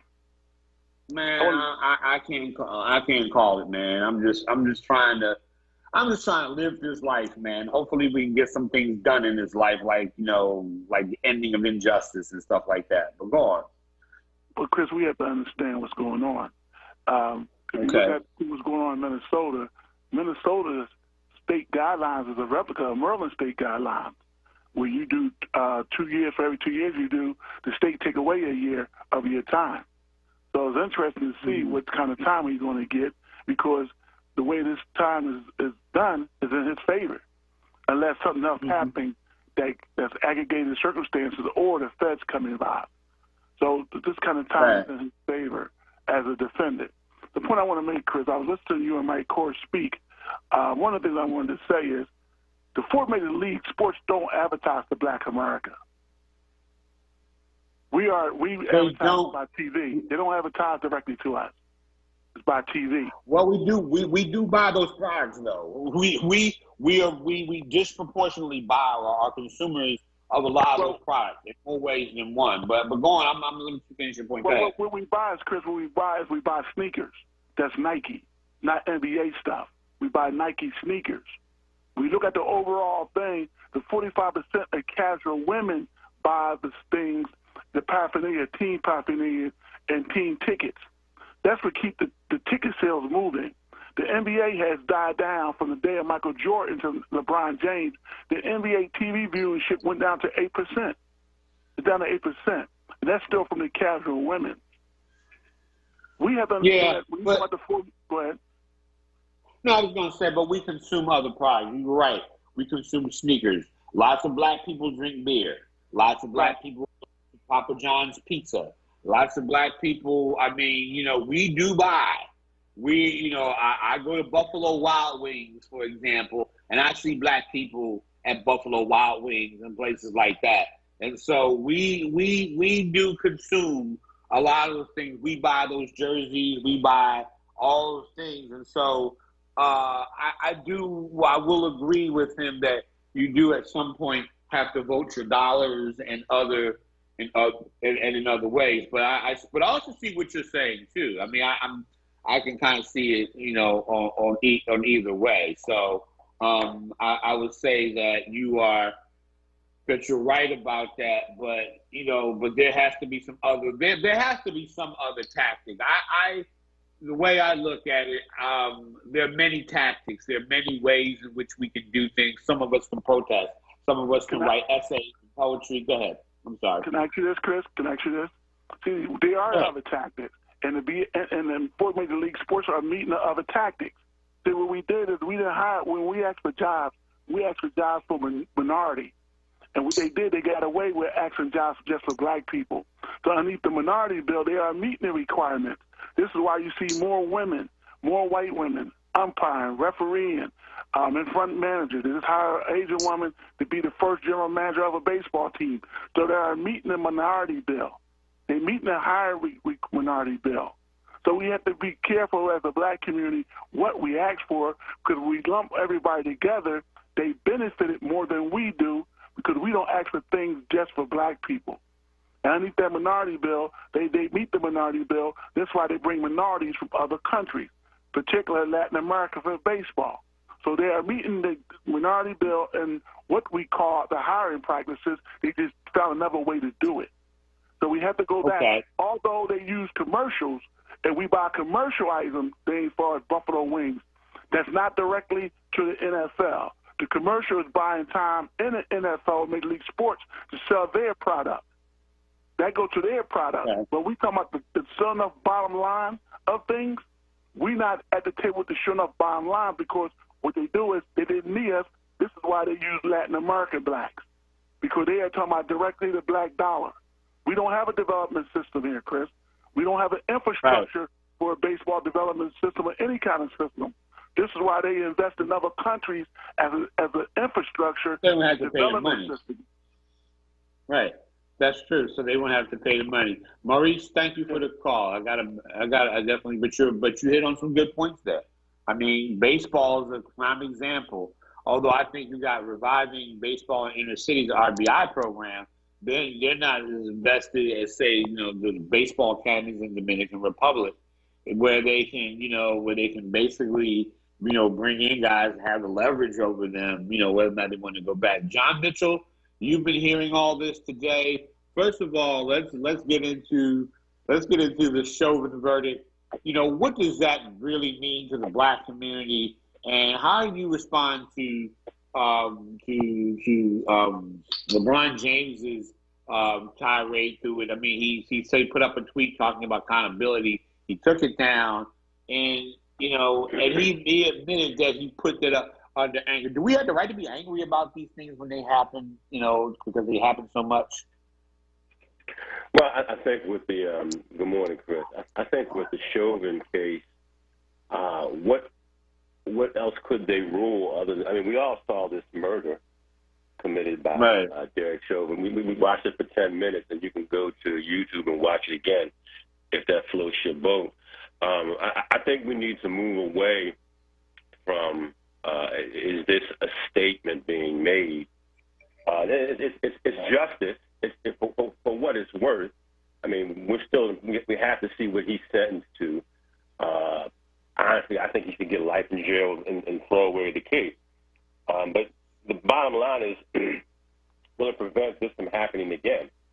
And I said the answer is probably no.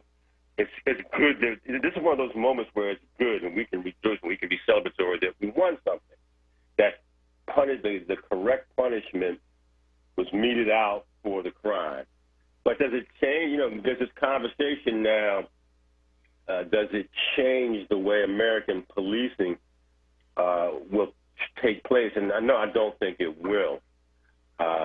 American policing needs to be seriously addressed, and the training and the prosecution of it. Because in the Chauvin case, we saw an officer and we saw his superiors repeatedly come out and testify against him as part of the prosecution team.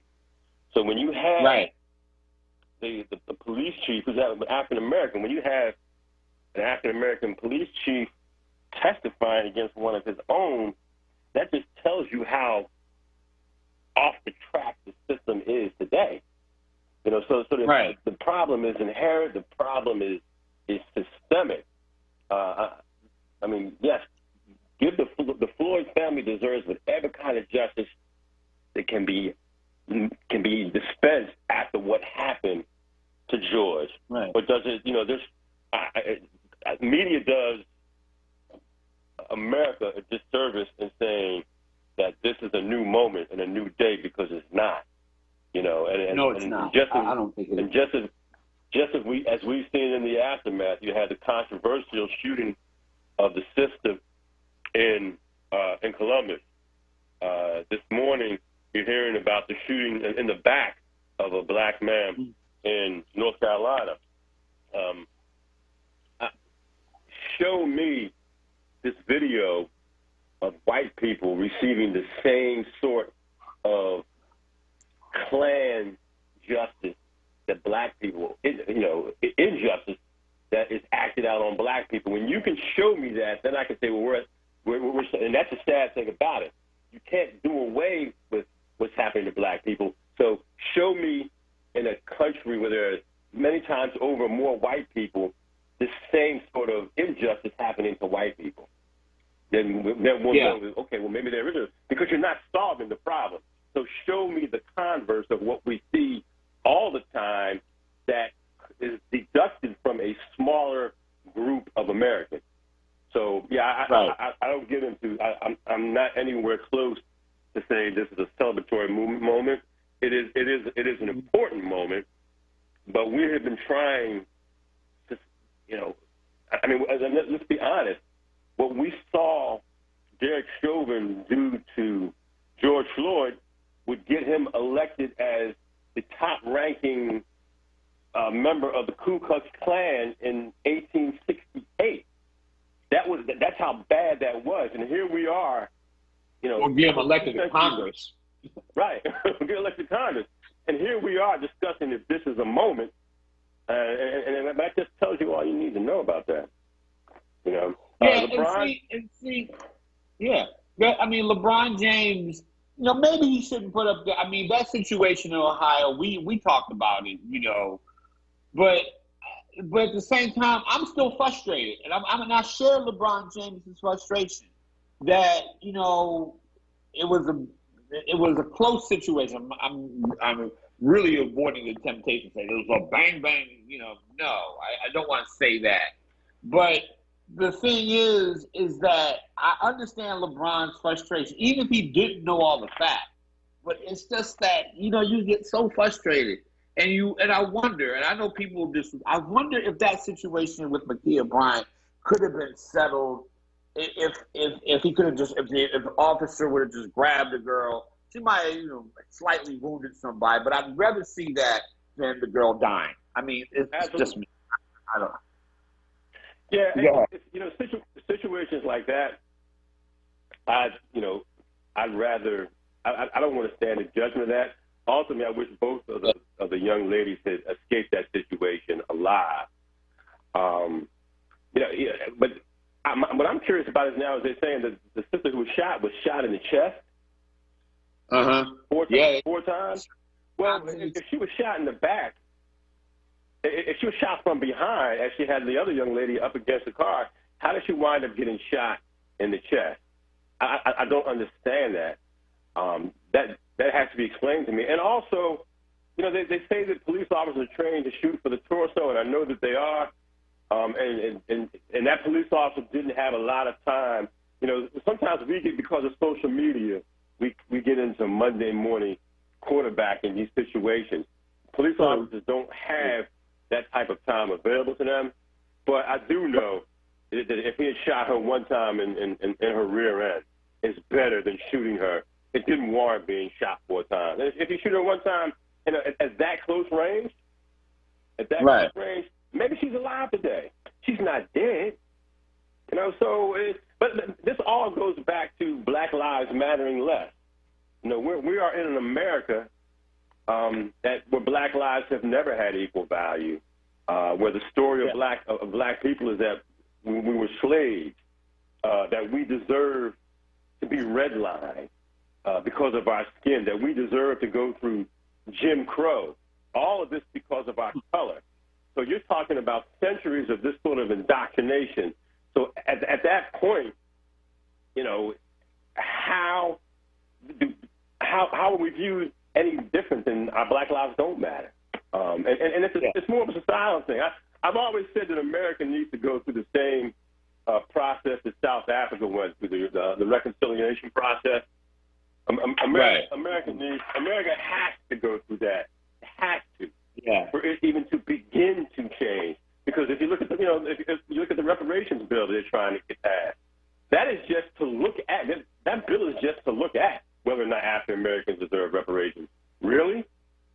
Really? You're just going to look at it? You're going to decide to examine that as an issue in this country? That just goes to show you how much less Black lives matter. So that's where we are. And when that police officer pulled up on that situation, he saw Black lives matter less. Do you think if he had pulled up on 2 young white ladies in that same situation, he wouldn't try to make a diving, heroic tackle? Probably that's what he would have opted to. And that's just a natural reaction to whiteness. That's almost like a wide receiver's reaction to a quarterback. He knows when to turn around. Whiteness is involved, so I have to do something else. You don't even have to process that. He wouldn't even have processed that. John, hold that thought because I got to go to break. But hold that thought, what you're saying, because that brings up something. We got to go to break. You're listening to 96.1 FM, not your AM WURD, the Chris Murray Report. Be right back. Family Therapy Vignette Moments with Dr. Lucille Ijoy.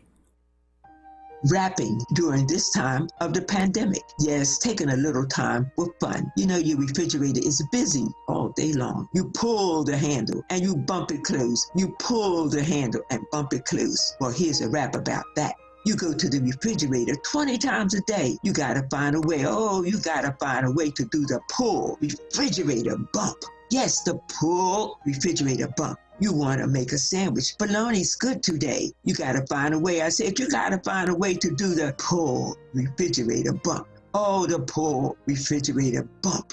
You meet some family members. Looks like they're going to stay. You both want chocolate ice cream. Whoops, they're standing in the way. They're standing in the way of the pull refrigerator bump. The pull refrigerator bump. So when you take your mask off, what they're going to say, because you'll be the winner at the end of the day. Yes, you'll be the winner at the end of the day to the pull refrigerator bump. The pull refrigerator bump. Say it again. The pull refrigerator bump. I said it. The pull refrigerator bump. WURD Radio 2021 Level Up winner Anissa Smith is hosting her Black Food and Dessert Expo April 23rd, 24th, and 25th at the Urban Ridge, located at 5261 Ridge Avenue in Philadelphia. Titled The Spring Pop-Up Experience, is a power hour of sampling delicious food and drinks from one of the local chefs and bakers. Come taste and shop and have an amazing time in unity, safely together. The Black Food and Dessert Expo are excited to offer a place for consumers to shop safely while supporting Black-owned businesses. Safety is the #1 concern. This is a mask-required event, except when you're sampling the food, of course. They have built in 1-hour breaks to properly clean and sanitize the venue in between shop blocks. All guests will have their temperature taken before entry, and sanitizer and hand wipes will be available throughout the venue. To purchase tickets, go to the letter B, fadetickets.com. Again, that's bfadetickets.com. See you all for the Black Food and Dessert Expo Spring Pop-Up Experience. See you there. We are people of resilience, so let's protect our lives with vaccines we can trust. We can do this. To learn more about COVID-19 vaccines, visit cdc.gov/coronavirus. Brought to you by the U.S. Department of Health and Human Services. COVID-19 has changed how we live and how we feel. But now there are vaccines, and they are the first step that lets us get back to the things we miss most, like spreading the word without spreading concern, girls tripping instead of solo sipping, and talking smack with the side of mac and cheese. It's okay to have questions about COVID-19 vaccines. Now, get the facts. Visit getvaccineanswers.org so you can make an informed decision when COVID-19 vaccines are available to you. Brought to you by the Ad Council. Spring forward to throwback. All this month, when you start or renew your WURD membership, you'll get exclusive WURD throwback swag, vintage backpacks, books, and tees. While supplies last. Offer ends April 30th. Sow seeds into Black Talk Media and grow with us. Visit wordradio.com/join now to start or renew today. You're listening to WURD Radio, 96.1 FM and 900 AM WURD, independent Black media. Okay, we are back. Yeah, I mean, the thing is, in these situations where Black lives really don't matter, but, you know, a lot of times, you know, we are never given that permission to be simply angry about it. I mean, you know, I look at the LeBron James, you know, situation. Granted, and he vented himself, came back and said, "Hey, I got to look at all the facts of the situation." But, and as John so articulately pointed out, you know, we're still in this thing where our lives don't matter. Our lives are at this point, it's always back to shut up and just play. And it goes back to the idea that, you know, we don't, and by the way, if you want to call in and join in this conversation, we've got a little bit of time left. 215-634-8065, 1-866-361-0900. You know, it goes back to this idea. Our lives really don't matter, and no one ever wants to see the justice of this situation. And the thing is, when this situation comes up, the Chauvin verdict, then you got places like Florida, which recently passed a law that, you know, that it's okay to overrun protesters. It seems like the history of this country always seems to be, when people are calling for reform, is to double down and fight people back. I mean, yeah, I mean, the history of America is America has to just be viewed as a nation that has divided its people along lines of race, black and white, at a level higher than any nation in the history of America, in the history of the world. You know, when you're asking America to be fair and just, you're asking America to be something that it never has been. You know, and to think that you can just switch a flick a switch, you know, and turn racism off in policing is borderline insanity. You know, it can't happen. You know, if you understand the history of America just on a tertiary level, America fought a war to keep black people enslaved. Fought a war. Wow. Brothers killed fathers. Fathers killed brothers. You know, to keep black people enslaved. So how can you possibly, without some form of reconciliation come to see these people as equal. You simply can't do it. You know, and then you have situations today in courts, the inequity in vaccine distribution, the inequity in funding for public schools. You know, I mean, just look at the great. I know I'm kind of being a little esoteric here, but just look at what happened after the Great Migration. You know, people moved up from Alabama, Arkansas, came up the Mississippi River, settled in Detroit. And what did the white Northerner do? He moved out to Pontiac and he took his industry with him, and left black people in these cities. Left black people in these cities with no tax base. So therefore, how do you build a community with nothing? After you've left the South, fleeing from Jim Crow, thinking that when you get to the northern hemisphere of this country, you'll find equity, and you find out, no, equity does not exist.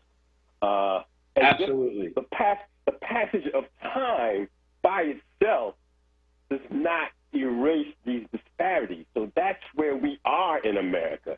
You know, we are still we've all had this conversation with our fathers. Son, that's true. This is gonna be a better place for you and your children than it was for me and mine. And then when you look at it, you know, and our fathers were saying that with the backdrop of the Fair Housing Act in the late 60s. And you look at it, and the home ownership numbers 50 years later have not budged at all. So that's okay, John. Let me get right. No, you're right. Let me get a caller in here real quick. We got Clyde from South Philadelphia. Real quick, we got a limited amount of time left. Clyde, what you got to say? Well, you know, we was talking about the verdict and how everybody was jumping up and down and cheering this thing, and you know, it just took me back to 1985 when almost the same exact thing happened before the world, and nobody's been prosecuted for it. And I'm talking about the MOVE bombing. Nobody's been prosecuted for it. So, you know, I'm not too elated about that. As far as the thing in Columbus, it's tragic. But my thing is, where are these men? Where are these men that were standing around when these girls was fighting? Where are the men at? Where the heck are the men at, Chris? That's what I want to know. All these people standing around, once y'all get involved, where are these damn men at, man? It is sickening, brother. Yeah, I agree with that. I mean, it's sickening, man. I'm tired of seeing this, man. It's like, and then you get these clowns that go on social media and make these idiotic comments. It's like, dude, start standing up. Jeez. I agree. I agree with that because, you know, at the end of the day, man, I mean, but that points to within our community, there's a lot of, you know, we talk about mental health and we talk about a lot of things that, you know, that happen, you know, in that situation. But the thing is that Black Lives Matter. Sometimes Black lives don't matter to other Black people, for that matter.